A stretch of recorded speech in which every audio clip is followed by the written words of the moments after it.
تعلم السحر. وبهذا الفيديو راح اعلمكم اقوى حركة سحر بتعملوها بالمصاري، كيف تشرطوا المصاري وترجعوها مثل ما كانت. كثير طلبتوا مني هذا السحر وراح اشرح لكم اياه. شوفوا كيف راح اشرط من المصاري اللي معي اي عملة نقدية، اي شقفة بدكم اياها، وكيف بطريقة سحرية بترجع العملة النقدية والمصاري اللي بايدكم وكأنه ما فيها شيء ولا شرطتوا منها اي شيء، وبطريقة سحرية. يلا نتعلم ونروح للكواليس.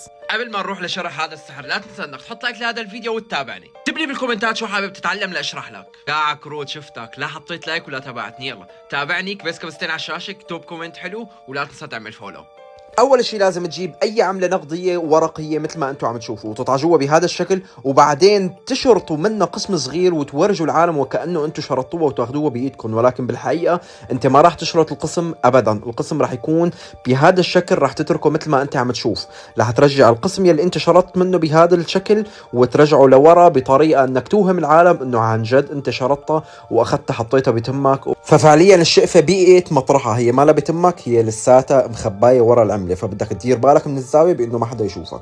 بعد هذا الشيء بدك تحاول انك تفتح العمله النقديه او العمله الورقيه اللي انت معك بطريقه ما تخلي حدا يشوف، وتكون نوعا ما سريع لحتى ترجع العمله متطابقه ومتماسكه على بعض مثل قبل. وهذا كان الفيديو تبعنا لليوم. لا تنسى انك تفوت على صفحتي لحتى تفعل الجرس ويوصلك اشعار بكل الفيديوهات اللي رح تنزل، وتصير لاعب خفي قوي ومعروف.